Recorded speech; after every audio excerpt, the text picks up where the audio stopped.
बिस्मिल्लाहिर्रहमानिर्रहीम, अस्सलाम वालेकुम। जियो न्यूज़ के इस्लामाबाद स्टूडियो से आप देख रहे हैं कैपिटल टॉक और मैं हूं मुनीब फारूक। कुल 4 मुआहदे अब तक हुए कलदम तंजीम के साथ। ये 5वां मुआहदा हुआ है जिसके नतीजे में एहतजाज खत्म हो गया है, जीटी रोड खाली हो रही है। लेकिन सवाल अपनी जगह मौजूद है कि इस मुआहदे के अंदर रियासत पाकिस्तान ने क्या कंसीड किया, क्या लिखा गया। और मुफ्ती मुनीबुर रहमान साहब जो फरमा रहे हैं वो हमारे सामने है। उनके मुताबिक तो ये कि एक हफ्ते के अंदर जो कलदम का लफ्ज़ है वो इस तंजीम के साथ से हट जाएगा। सवाल ये भी है रियासत पाकिस्तान के अंदर रहने वाले पाकिस्तानियों का कि इस तंजीम ने पिछले कुछ अरसे के अंदर जो भी कुछ किया है पाकिस्तान के शहरियों के साथ, पाकिस्तान की निजी और सरकारी अमलाक के साथ, पुलिस वालों के साथ, उन जानों के साथ जो कि नाहक ज़ाया हुई, वो पुलिस वाले जो कि 5 के करीब शहीद हो गए इस पूरे मामले में। बहुत से ऐसे हैं जिनको मेजर इंजरीज हैं, अभी भी अस्पतालों में पड़े हुए हैं। वो भी सवाल पूछ रहे हैं रियासत पाकिस्तान से कि अगर मुआहदा कर ही लिया है तो उस मुआहदे के बारे में बता ही दीजिए। जब मैं 4 मुआहदों की बात करता हूं तो ये हमारे सामने मौजूद हैं जिनको आप देख सकते हैं, पढ़ सकते हैं, एनालाइज कर सकते हैं। इस मुआहदे के बारे में कुछ पता नहीं है। यहां तक कि वफाकी वज़ीर इत्तलात जनाब फवाद चौधरी साहब जो कि बड़ा प्रिंसिपल स्टांस लिए हुए थे सारे मामले के ऊपर, उनसे भी जब आज दोबारा पूछा गया तो उन्होंने कहा इस मामले पर शाह महमूद कुरैशी साहब ही बता सकते हैं कि क्या सिलसिला है और शायद मुनासिब वक्त आने पर बताया जाएगा कि क्या हो रहा है और क्या मामला तय पाए हैं।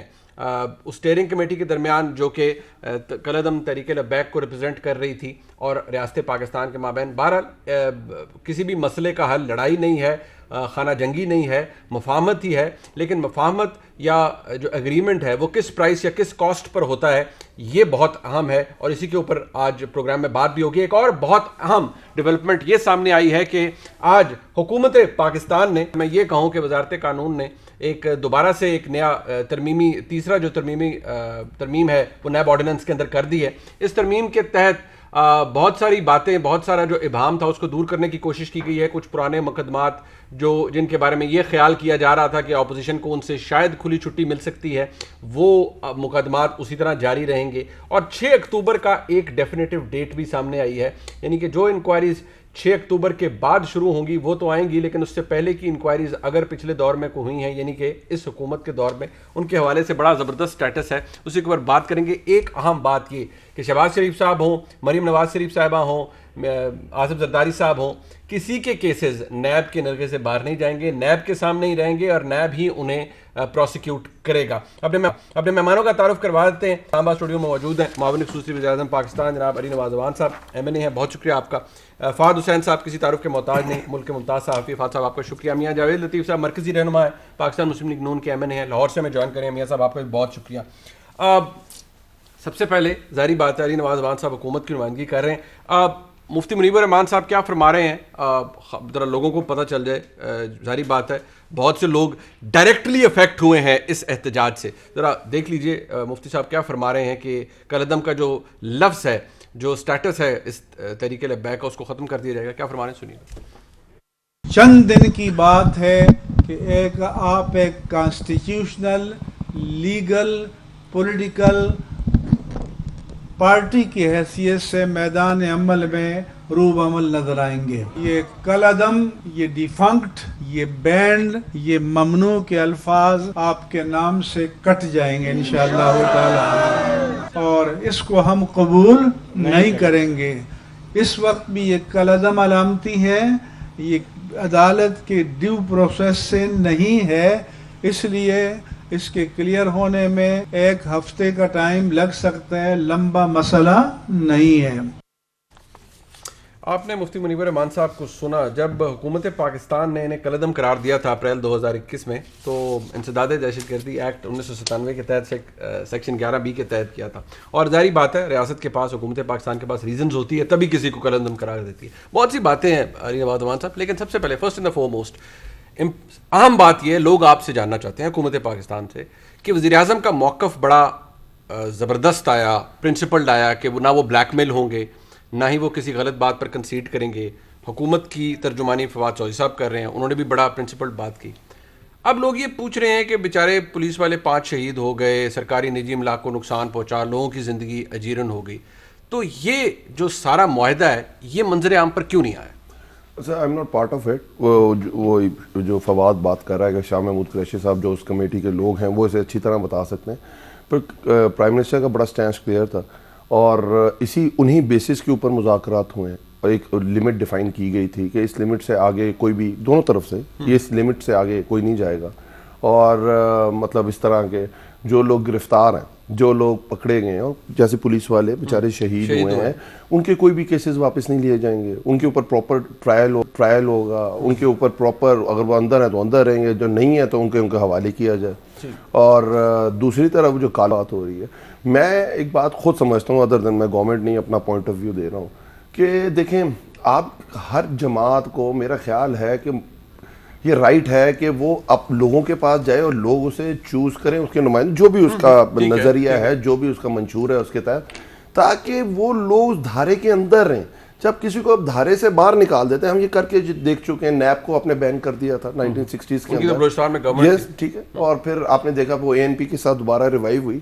तो हमें ये मौका नहीं देना चाहिए कि लोग दूसरी तरफ, शिद्दत पसंदी की तरफ जाएं, लोग किसी और तरीके से अपनी बात लोगों गवर्नमेंट को सुनाएं, या लोग इस तरह के एहतजाज करें जिससे आम लोगों की जिंदगी के अंदर मसले मसाइल पेश आए, जो कि इन्होंने किया।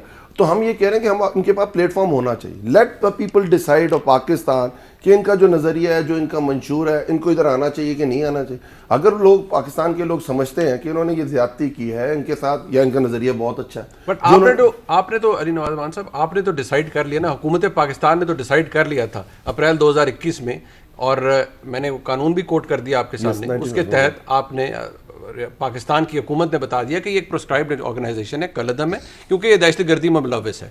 पिछले 2 हफ्तों के दरमियान जो मौक़िफ़ हुकूमत पाकिस्तान का रहा वो यही रहा कि इन्हें भारत से फंडिंग है, ये दहशतगर्दी के अंदर मुलव्वस हैं। जब स्पेशल पावर्स दी गई रेंजर्स को पंजाब के अंदर, तो ये बात अनंसिएट की गई कि ऐसा ही हो रहा है। आज आपकी बात दुरुस्त है कि कौमी धारे के अंदर सबको आना चाहिए और लोगों के पास ये चॉइस होनी चाहिए कि सियासी जमात को इलेक्ट करें, किसी को भी इलेक्ट करें। बट यहाँ सवाल ये है कि एक शिद्दत पसंद तंजीम हुकूमत के मुताबिक, उसके साथ आपने नेगोशिएशन की है, लोग पूछ रहे हैं वो मुआहदा कहाँ है। गवर्नमेंट हमेशा रिसीविंग एंड के ऊपर होती है, और गवर्नमेंट चाहती है, चाहे हमारी गवर्नमेंट थी, चाहे उससे पहले नून लीग की थी, उन्होंने ऑपरेशन भी किया था फैजाबाद के ऊपर, और दोबारा उनके साथ एक एग्रीमेंट तय हुआ था। अगर मैं उससे पीछे चला जाऊं तो सवात ऑपरेशन से पहले पीपल्स पार्टी की गवर्नमेंट थी, और निज़ामे नफाज़े, if I am not wrong, निज़ामे अदल रेगुलेशंस आई थी। सर आप लॉ के स्टूडेंट हैं, हमें तो थोड़ा बहुत अच्छा, निज़ामे अदल तरीके नफाज़ शरीयत मोहम्मदी, सूफी मोहम्मद साहब, 1990 तो वो अब तक वो तो लॉ बन गया था, इफ़ यू रिमेंबर। पर उसके बाद दोबारा जब ये देखें गवर्नमेंट, हम लोग आम कोई भी गवर्नमेंट जो भी उस वक्त गवर्नमेंट के अंदर हो, वो यही चाहते हैं कि इस चीज़ को ख़त्म होना चाहिए, बातचीत के ज़रिए, मुज़ाकरात के ज़रिए मसले हल होने चाहिए। आम देखें, अब हमारे पास 2 तरफ है, एक तरफ पुलिस वाले शहीद हुए, अगर आप इदारे के साथ खड़े नहीं होंगे, इदारा तो कभी फिर सही तरह खड़े नहीं हो, पूछेंगे ना, हुकूमत से पूछेंगे ना। यस। दूसरी तरफ वो भी वो लोग हैं, और वो जो नारा लगा रहे हैं, जो वो बात कर रहे हैं, सब आशिक़े रसूल हैं। तो इसके अंदर डिफरेंशिएट करना, इदारे के साथ भी खड़ा होना है, शिद्दत पसंदी भी नहीं होने देनी है, इस्लामाबाद तक मार्च भी नहीं होने देना है, उनको ये जलाओ गिराओ भी नहीं होने देना, जलाओ गिराओ भी नहीं देना। तो हम तो वो इंग्लिश का एक मुहावरा, वो इस पे caught between the rock and hard place है, डीप एंड द डेविल, ठीक है। चले, वैसे तो और भी बहुत से मुहावरे हैं पंजाबी के भी, लेकिन वो हार्श हो जाएगा मामला।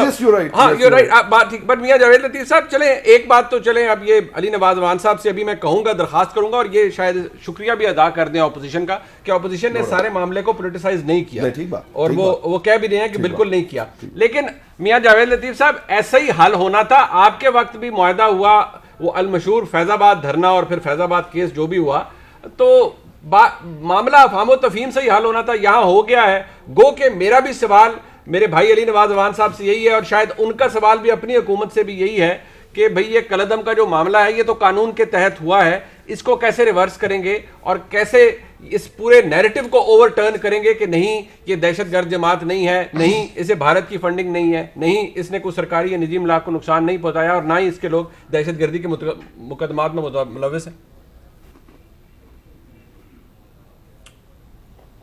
नहीं, देखें, अली नवाज जो बात कर रहे हैं ना, मैं इससे पूरा इत्फाक करता हूँ कि हर मसले का हल गुफ्तो शनीद से होता है। हम तो एक जमहूरी मुल्क हैं, हम पाकिस्तान मुखालफ रियासतों से भी डायलॉग के ज़रिए मसाइल का हल चाहते हैं। मगर मनीब, मुझे कोई ये बताए कि जो अभी आप सवाल कर रहे हैं कि ये मुल्क दुश्मन थे? क्या ये पाकिस्तान मुखालिफ कुव्वतों के हाथों खेल रहे थे? और सवाल ये आप खुद कह रहे हैं कि दोनों अतराफ से जो शहादतें हुई हैं उनका ज़िम्मेवार कौन है? चौथी बात यह है कि अगर कोई मुआहदा करना था तो पार्लियामेंट मौजूद है, पार्लियामेंट के अंदर उसको लाया जाए, क्यों सीगा राज में रखा जा रहा है? और चौथी बात, मैं ये सवाल करता हूँ कि अगर पाकिस्तान मुखालिफ कुव्वतों के हाथों एहतजाज करने वाले खेल रहे थे तो रातों रात मुहिब्बे वतन कैसे बन गए? मेरा सवाल अगला ये है कि क्या पाकिस्तान के अंदर कौमी मफादात का तयन कौन करता है? क्या 70 सालों से जो कौमी मफादात का तयन करते हैं वही कर रहे हैं? और क्या ये किसी और का इख्तियार होना चाहिए?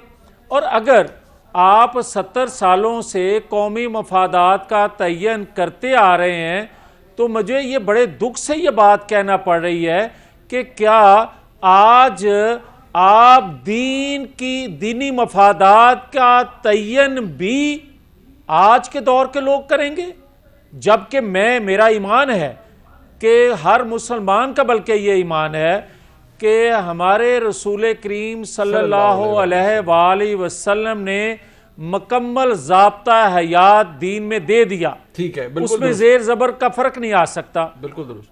तो फिर हम तो निकले थे और मुझे यकीन है कि लब्बैक की लीडरशिप जो है, तहरीक लब्बैक की, वो अपने मुतालबात से पीछे नहीं हटी होगी।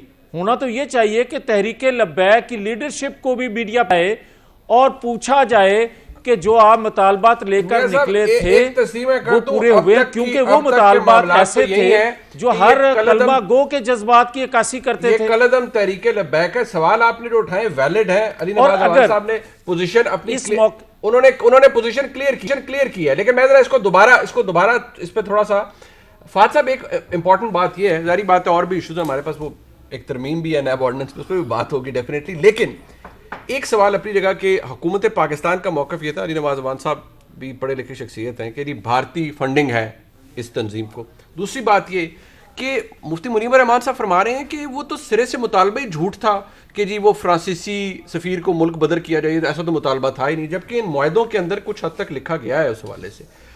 तो वो जो मुआहदा हुआ था नून लीग के गवर्नमेंट में, वो जो लिखा गया उसमें भी लिखा, आपके दौर में एजाज शाह साहब थे, उसमें भी लिखा। यही कह रहा हूँ, सुना दे। हाँ, वही ना मुफ्ती साहब, अब आपको पता है वो फिर कुछ वो तो बहुत सी बातें कर रहे थे, मैं अब क्या बताऊं। पर्सनल ग्रज भी है ना जी। हाँ, वो अच्छा, अब ये ठीक है, ये अली नवाज अवान साहब ने कहा उन्हें पर्सनल ग्रज भी है। नहीं, मैं लाइटर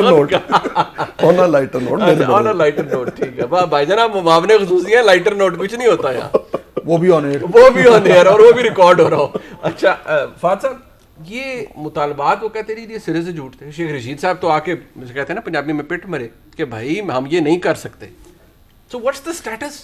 देखिए मुनीब, असल में ना ये एक तरह की खिचड़ी मची हुई है और ये पहली बार तो हो नहीं रहा, यानी ये छठी बार शायद वो आ रहे हैं और उसी तरह के मामलात हो रहे हैं। जो दुख की बात है वो ये है कि ये वो फिल्म है जो बार बार चल रही है, उसका वही स्क्रिप्ट है, उसमें कोई तब्दीली नहीं आ रही और वही गलतियां जो माजी में हुई हैं वही गलतियां हम दोहराते जा रहे हैं। देखिए उसी तरीके से ये जो तंजीम है, ये मुतालबात उसके वही हैं, उसी तरीके से पुरतशद्दो जो एहतजाज है वो भी उसी तरीके से है, रियासत से उसके मुज़ाकरात भी उसी तरीके से हैं, बिल आखिर रियासत के घुटने टेकने वो भी उसी तरीके से हैं, और एक नया मुआहदा होना और उनको अपना एहतजाज खत्म करना वो भी उसी तरीके से है। वही फिल्म एक्शन रिप्ले बार बार चल रहा है। हम अगर उस आप जिक्र कर रहे हैं कि जी इस मुआहदे में क्या है और पिछले वाले में क्या था और उससे पिछले वाले में क्या था, अब तो मुआहदों की एक फाइल बनती जा रही है, हम उसमें देखते जाएं कि भी क्या 19-20 का फर्क हो रहा है। 4 मौजूद है, एक कंसील्ड है, और एक कंसील्ड है, और वो क्यों कंसील्ड है उस पर भी एक मेरा ख्याल है बहुत बड़ा ये एक सवाल बनता है कि अगर उसमें ऐसी ढकी इतनी खौफनाक बात नहीं थी तो आपको क्या गवर्नमेंट को खौफ है, कोई डर है किसी चीज का कि जी अगर ये मंजर यहां पे आ गया तो लोग क्या कहेंगे। भारत, लेकिन मेरा नुक्ता मुनीब यह है कि देखिए जब ये 5-6 बार चीज हो जाए ना तो फिर हमें थोड़ा सा देखना पड़ता है कि कई मसला गहराई में तो नहीं है। ये हम इसको ऑन सरफेस देखें, ये अगर सरफेस है ना तो मुझे लगता है कि इसके ऊपर इतना सही निकला हुआ है, ये हम इसके ऊपर सारा बहस कर रहे हैं। इसके नीचे जो सारा मामला है, असल खतरनाक वो चीज है देखिए बतदरीज आपकी रियासत की क्रेडिबिलिटी कमजोर होती जा रही है। नून लीग के वक्त से शुरू हुई है और होती जा रही है। हर बारी इसके ऊपर सियासी जमातें बैठी हैं, वो जो थोड़ा सा सरफेस ऊपर चीज निकली हुई है उस पर बहस हो रही है, लेकिन जो नीचे है असल जड़ें उसको कोई देखना नहीं चाह रहा, क्योंकि हर शख्स ऊपर से अपनी सियासी दुकान जो है उसको देख रहा है कि जी मुझे नुकसान ना हो। इशू ये है, देखिए एक क्या हुकूमत का क्या हुकूमत आपको लगता है वाइल डिसाइडिंग जो नेगोशिएशन कर, क्या वज़ीर-ए-आज़म पाकिस्तान को भी ये था कि यार इससे हमारा सियासी कैपिटल ना अफेक्ट हो या मेरे ख्याल नहीं? में देखिए इशू ये है बिल्कुल क्लियर, वही मामला जो नून लीग को हुआ था उस वक्त पीटीआई का एक रवैया मुख्तलिफ था, आपको याद होगा। अब क्योंकि वो गवर्नमेंट में है तो उसे भी एहसास हुआ है कि जो नून लीग पे दबाव था वो इन पे भी है। तहरीक लब्बैक का जो असल जो पेचीदगी है ना मुनीब, जो कि बाय द वे खत्म नहीं हुई है, ये आने वाले सालों में आपको और ज्यादा नजर आएगी, वो ये है कि एक वो ऐसी जमात है जिसके पास एक ऐसा नारा है जिससे कोई मुसलमान इख्तलाफ नहीं कर सकता।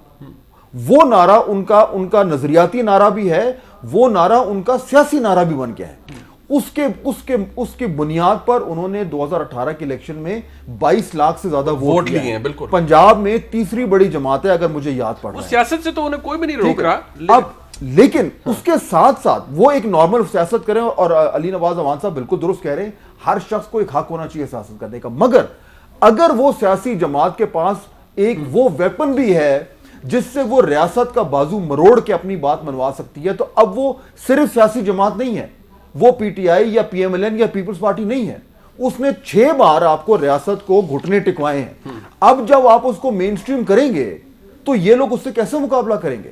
ये एक बड़ी कॉम्प्लिकेटेड प्रॉब्लम हो रहा है। इसको जब तक हुकूमतें सतही लेवल पे देखती रहेंगी तो जो असल मामला जो नीचे हो रहा है उसको बट वो मेन स्ट्रीम तो ऑलरेडी आपने खुद कहा 22 लाख बोल दिया, मेन स्ट्रीम तो वो हुई थी, वो तो they were doing this along with ना, साथ साथ ये भी सिलसिला चल रहा था। लेकिन उसमें मुनीब एक आयरनी भी है ना, हाँ। वो मेन स्ट्रीम कैसे होगी? हाँ, वो ऑर्गेनिकली तो नहीं हुई। हाँ, मतलब वो अब हो गई है। जैसे एक सियासी जमात बनती है, Pakistan Tehreek Insaf over the period of time बनी फिर आके ठीक है एक गवर्नमेंट बनाई, दूसरी गवर्नमेंट बनाई, तो वो तो ऐसी ग्रोथ थी। पाकिस्तान तहरीक इंसाफ को 22 साल लगे हैं, इसको 4 साल लगे हैं। 4 साल लगे, और अगर 18 के कॉन्टेक्स्ट में देखा जाए तो फिर तो और भी बहुत से सवालात पैदा हो जाते हैं। एक ब्रेक ले लेते हैं जी, वापस आते हैं। हुकूमत ने तीसरा तरमीमी ऑर्डिनेंस नैब का जारी कर दिया है, उसके अंदर कैच क्या है जरा उस पर बात कर लेते हैं।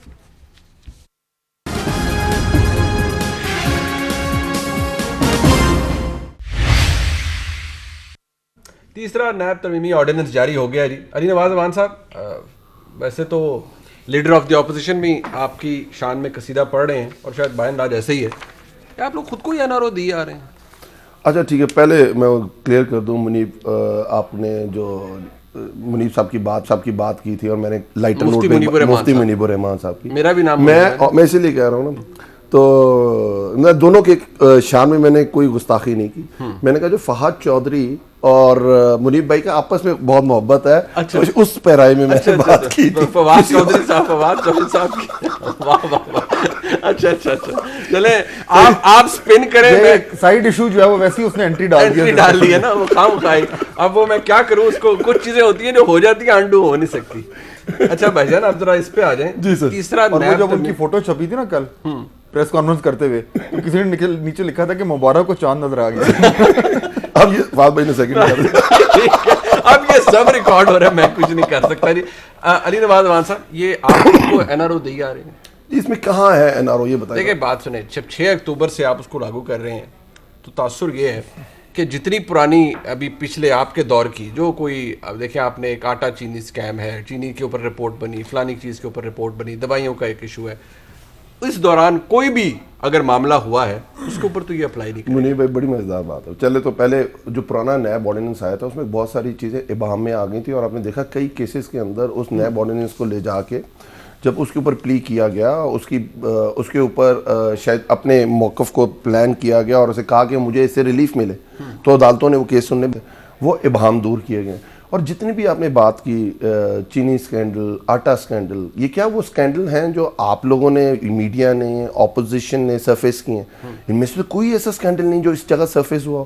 ये वो सारे एक्शंस हैं जो प्राइम मिनिस्टर इमरान खान ने खुद लिए थे। उसके ऊपर कमीशंस बैठाए थे, उसके ऊपर उनकी रिपोर्ट, इवन जो पहले पाकिस्तान की हिस्ट्री में कभी कमीशन की रिपोर्ट्स पब्लिश नहीं होती थी, पब्लिश की गई थी। और उसके बाद जो जो डिपार्टमेंट, अगर वो FBI से रिलेटेड था, FBI को रेफर कर दिया गया, जो FIA से रिलेटेड था FIA को कर दिया गया, जिसकी तहकीकात नैब ने करनी थी, नैब में किसी के ऊपर मिट्टी नहीं डाली गई। ट्राई टू अंडरस्टैंड स्कैंडल पहले ये आते थे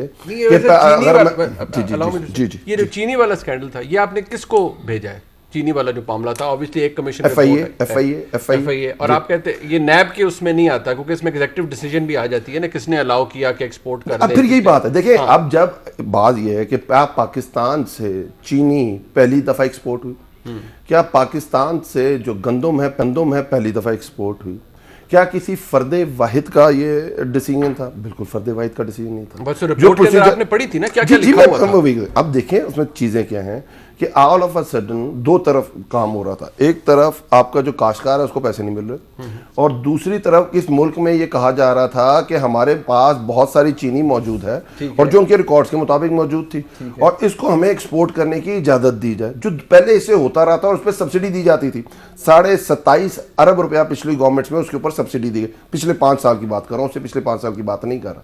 उसको फेडरल लेवल पे रजिस्ट किया गया और उसे प्रोविंसेस को कहा गया कि आप अपने अपने फैसले खुद करें। और उसके ऊपर देखें, उसके ऊपर जब उन्होंने कहा कि भाईजान ये चीनी आपको जब अलाउ किया गया, जब एक्सपोर्ट हुई, तो क्या इस पाकिस्तान के अंदर किसी दिन भी कहीं आपने ये सुना कि चीनी नहीं है, पर चीनी के रेट ऊपर जाने लग गए? बात आपकी ठीक है, लेकिन मेरी बात सुन, मैं इसके ऊपर तो डिबेट अभी कर भी नहीं रहा ना कि वो एग्जीक्यूटिव डिसीजन ठीक था या गलत था।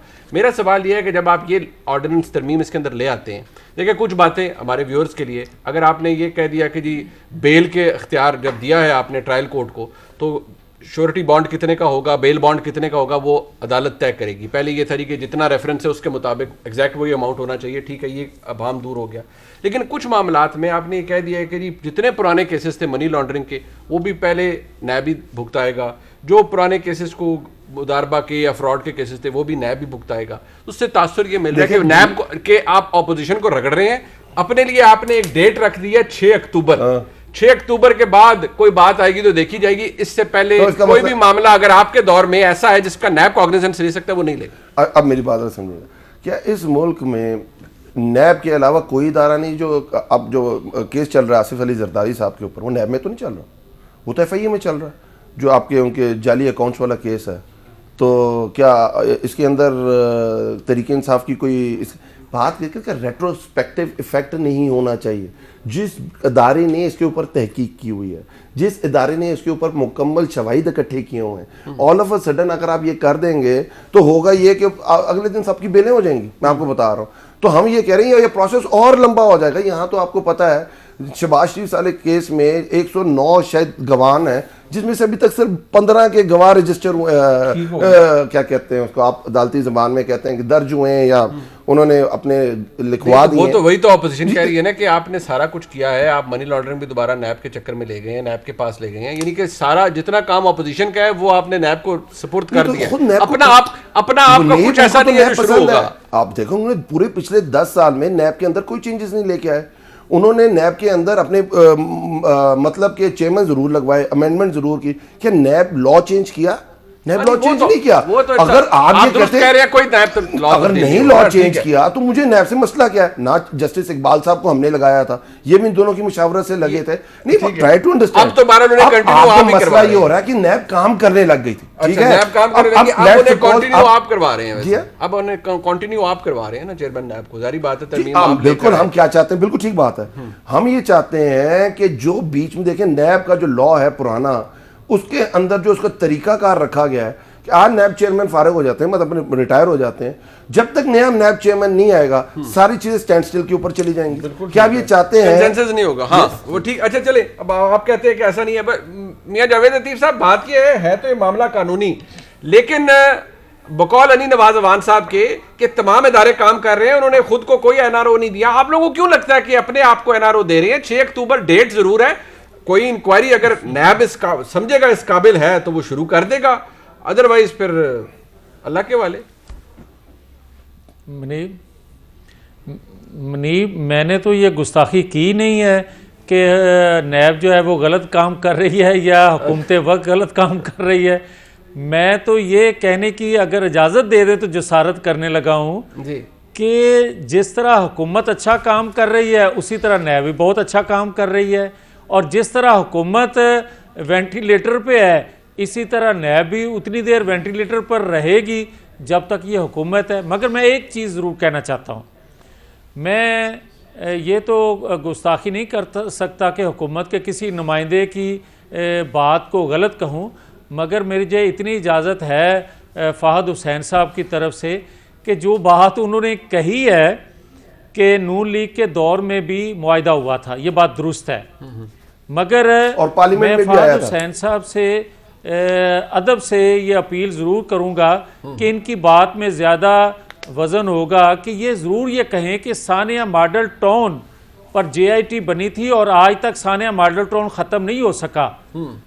6 दफ़ा धरने जो दिए गए इस पर भी JIT बन सकती है, इसमें भी जो हैं वो दर्जनों लोगों की शहादतें हुई हैं, इस पर भी JIT बननी चाहिए। मियां और साहब, जहां तक तल्लक वो है बिल्कुल सर आपकी बात, हाँ, ऑर्डिनेंस ये का नैब सदारती- ऑर्डिनेंस पे आ जाए सर, तरमीमी नैब ऑर्डिनेंस पे।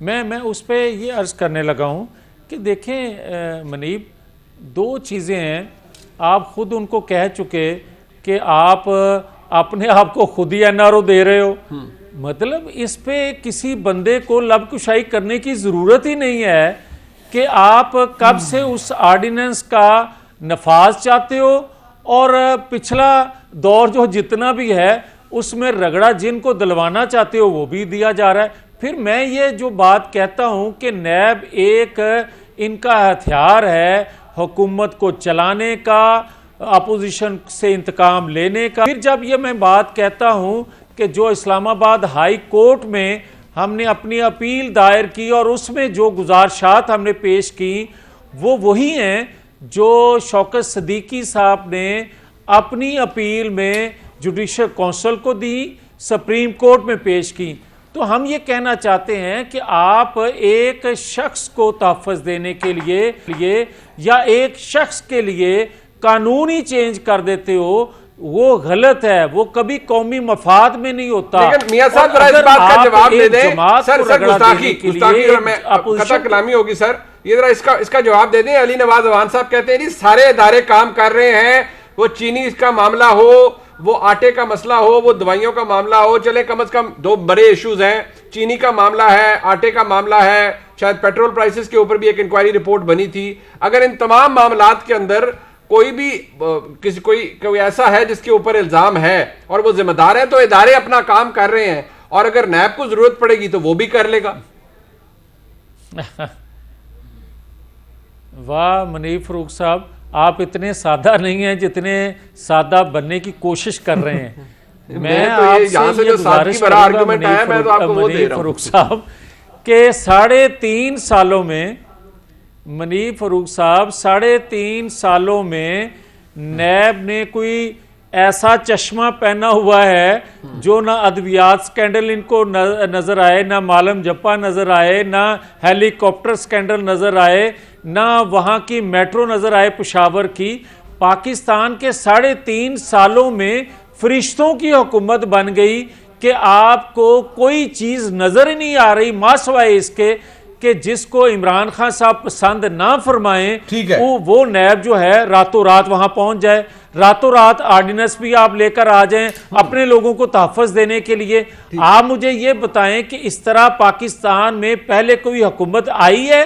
इस तरह तो परवेज मुशर्रफ का दौर भी नहीं था भाई, चले इस तरह तो ज़ियाउल हक ने भी नहीं किया था जो ये कर रहे हैं। आपने 2 अलकाबाद से नवाज दिया कि इतनी बुरी तो ज़ियाउल हक साहब के दौर में भी मामलात नहीं थे और परवेज मुशर्रफ साहब के दौर में मामलात नहीं थे। फवाद हुसैन साहब, मोटी बात ये है, आसिफ जरदारी साहब हों, शहबाज शरीफ साहब हों, मरीम नवाज शरीफ साहब हों, सारों के केसेस चलते रहेंगे जैसे चल रहे हैं। हुकूमत ने एक कट ऑफ डेट रखती है 6 अक्टूबर।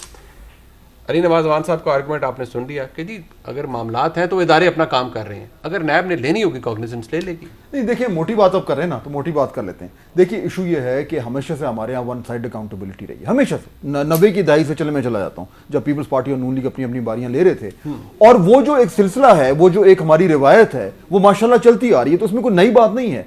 हमारा ये ख्याल था कि शायद इस बारी वाकई में अक्रॉस द बोर्ड एहतसाब होगा, वो नहीं हो रहा। नैब जिस तरीके से काम करी हम सबको नजर आ रहा है। अच्छा, अभी हम उस पर ये बात कर सकते हैं जी उन्होंने क्या सही किया, उस कानून में क्या गलत है, लेकिन इशू ये देखिए, जब कल को अगर जब पीटीआई की हुकूमत नहीं होगी, मुझे नहीं पता कब नहीं होगी, हो सकता है 2028 तक इनकी गवर्नमेंट हो सकता है 2033 तक गवर्नमेंट हो सकता है 2038 तक गवर्नमेंट हो, मुझे नहीं पता, लेकिन जब नहीं होगी तो ये लॉ नहीं रहेगा, ये सीधी बात है। ये ऑर्डिनेंस के जरिए आया है, ऑर्डिनेंस की एक लिमिट होती है, ऑपोजिशन ने इसको मुकम्मल तौर पर बॉयकॉट किया हुआ है। कल को नंबर्स जोड़ तोड़ के लॉ बन भी जाए, जब ये गवर्नमेंट नहीं होगी कोई और गवर्नमेंट आएगी, लॉ चेंज हो जाएगा, खत्म हो जाएगा।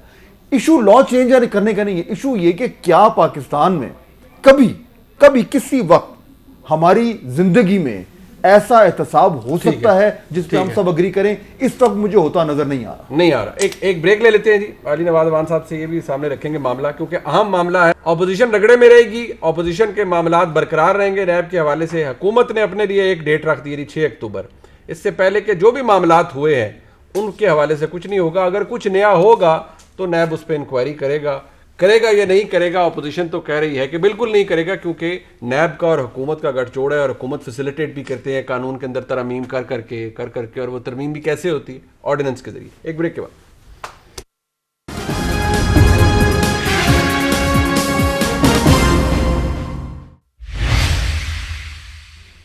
भाईजान तुसी मान जाओ, ये तुसी दिता एनआरओ है, दिया आपने एनआरओ है खुद को। मैं क्या, जावेद भाई मेरे बड़े भाई हैं और बहुत सादा है। ऐसी बात कर देते हैं, अपनी पार्टी इनको शो कॉज नोटिस देते हैं। हमारी बात से इख्तलाफ करें ना करें वो एक अलग बात है, अपनी पार्टी से इनका इख्तलाफ होता है। अच्छा। और उनको फिर शो कॉज नोटिस हो जाता है, तो मैं तो उसमें नहीं जा सकता, चाहे वो मेरे से जसारत करें इख्तलाफ की या ना करें, ये इनके ऊपर। फिर इन्होंने कहा कि नैब सोई रहती है। सर हमने तो भुगता है, हमारे लोगों ने नैब को भुगता है। और जब आपके दौर में थे, आपके प्राइम मिनिस्टर कहते थे मैं आपके पर कतर दूंगा नैब के, आप लॉ लेके आए।